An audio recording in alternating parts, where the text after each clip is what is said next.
Hey y'all, it's Victoria. Welcome back to my channel. In this episode of Expat Offenders, we're going to be talking about a skilled worker visa scam that happened to a family that tried to relocate from India to the UK. So, I'm going to show a short video clip and then we're going to get into an article to provide more details, and both will be linked in the description box. Let's get into it. Staring into the vast unknown, his future uncertain. We have to pay the tax for both. In 2022, an immigration agent in Kerala promised Arun George a better life in the UK, a well-paying job for his wife as a care worker. It was this company, Alitcha, a domiciliary home in Bradford, that sponsored their visa at a £15,000 fee. When the couple got to the UK, there was no job. We kept chasing them for work, but they made up excuses. After pleading with them, they forced us to undergo unpaid training and gave my wife just 3 days of work. We couldn't carry on and came back 3 months later. Thousands of nurses from Kerala, desperate to migrate to the UK every year, are being lured into making such payments. For many, the care worker visa was a golden ticket to a better life, as it allowed them to take family along. Total 8.5 lakhs we paid. After receiving my offer letter, they asked me 2 lakhs. At least 3 other care workers complained to the BBC that they too had sent money to Alitcha, but the jobs they'd been promised did not materialize. Despite repeated requests, Alitcha refused to speak with the BBC. Since June 2024, they don't have a license to sponsor visas. I've spent a week across this southern Indian state speaking to numerous people, from the police to the victims themselves. And what's amply clear is that the nurses and care staff aspiring to go to the UK are being exploited. I have lost everything. My wife left her job in Israel so that we can move to the UK. I don't even have money to pay fees for my kids' school. I have lost almost £12,000. Neither Mr. Paulos nor Grace International responded to the BBC. We heard the same story from victims across towns in the southern Indian state. The police in Kerala told us 6 months ago that they'd launched an investigation and would cooperate with UK authorities to crack down on these frauds. In March last year, the UK government tightened care visa rules to reduce its misuse. But for those who've already fallen prey to this cross-border fraud, justice remains a distant dream. So again, I will link that video in the description box. That was courtesy of BBC India. I have on my channel videos where I discuss how I was able to land a skilled worker job in the UK while living in America, and also how I successfully applied for a tier 2 or skilled worker visa while living in America. You can go back and watch those videos. You do not pay these staffing agencies out of pocket. That is not how any of this works. When you are identified as a skilled worker and your credentials are acknowledged in the UK. So for me in my profession, I was on the Healthcare Professions Council, HCPC's professional website registry. And once my name was populated on there, that means that I was acknowledged, my international credentials was acknowledged in the UK as meeting the standard of being a skilled worker. Once my name was on that list, then I was able to work in the UK. I did not have to pay a staffing agency any money. Again, that's not how it works. How it works is the job finds you. The staffing agency finds you. And once you're in post, the agency that located the job for you, they take a fee from the employer. That don't got nothing to do with you. The fees are between the agency and the employer. You do not pay anything, $0. So if you are someone that is from abroad that is seeking a skilled worker visa to come to the UK, and somebody is telling you, oh, I need £1,000, £2,000, it's a scam. Run fast, because you do not pay any money.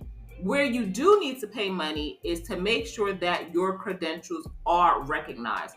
So if you are a nurse, a doctor, a teacher, whatever your skilled profession is, you need to make sure that it is recognized in the UK prior to be putting in post. So in order to do that, you usually have to pay an application fee, processing fee, some other fees in order to get your application processed and sorted to be placed on the searchable website. So whether that's HCPC, the Royal College of Nurses, whatever category you fall under, that is where you'll have to pay a fee, and that's it.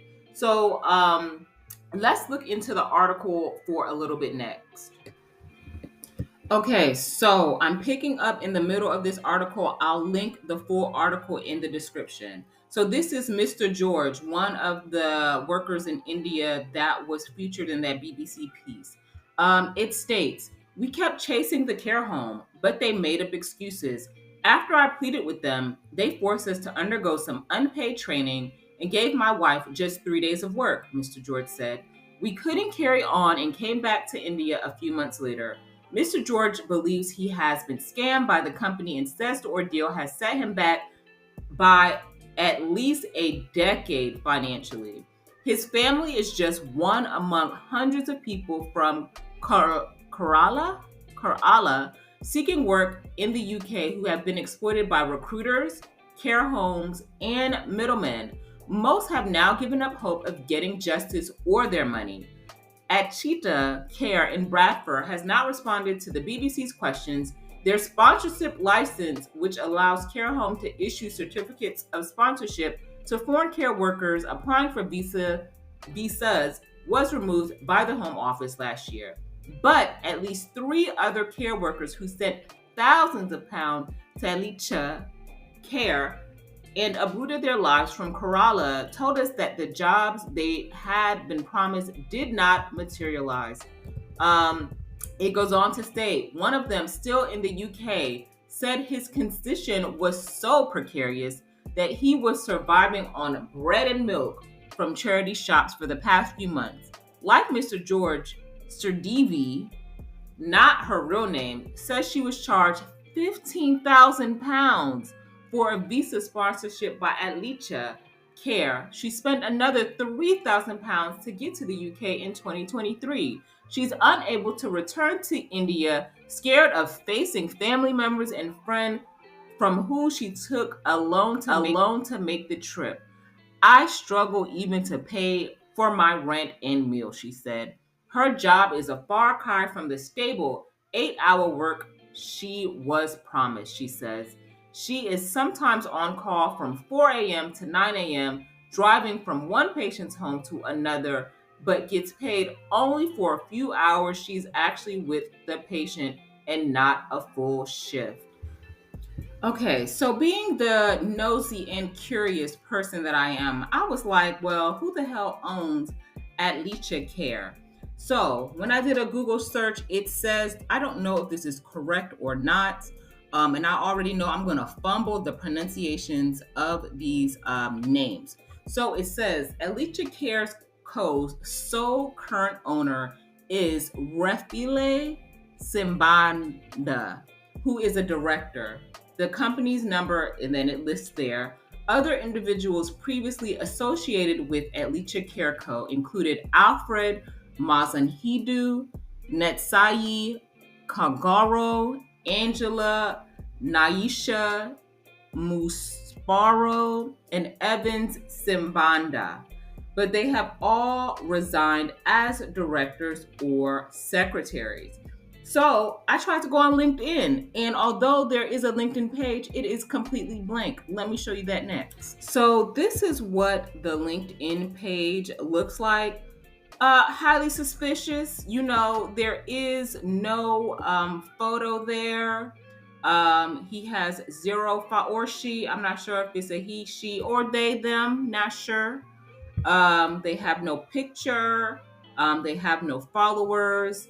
The only experience that's listed as a manager and self-employed at Alitcha Care. And then it goes on to say that there are 200 followers to Alitcha Care. That's probably also highly suspicious. So on this website called Rocket Reach, I found this webpage about Alitcha Care Management. And so it lists Evans Simbana there on the right as an employee, Tina Thomas there on the right as a healthcare support worker, Simi T as an admin support worker, Tope Adenuga as a care coordinator, Karishma as a caregiver, Kaila M as a carer, Philip Gukwi as a support worker, Adenuga Tope as a healthcare aide, Adenike Pereira as a healthcare assistant, and again, Rafile Simbana as a manager with no photos.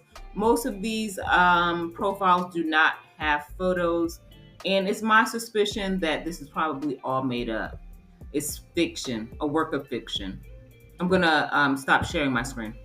So hopefully the people that lost thousands and thousands of pounds in this skilled worker visa scam by sending their money to Alitcha Care and Rafile, at some point justice is served and they are restored the monies that is due to them. But unfortunately, they probably will not be compensated for the money that they lost.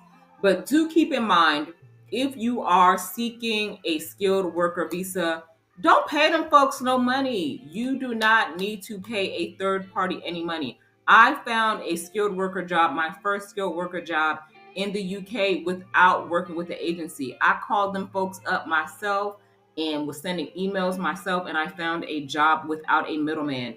You do not need to have a middleman. You just have to be able to have the knowledge of what is like supposed to happen versus what are clear red flags. And what a clear red flag in this situation is giving away your money. But one of the first things when people reach out to me on my YouTube channel and leave comments and stuff like that about this whole moving abroad and searching for visas, the first thing I tell them is whether they're moving to the UK or somewhere else is you need to research what the process is.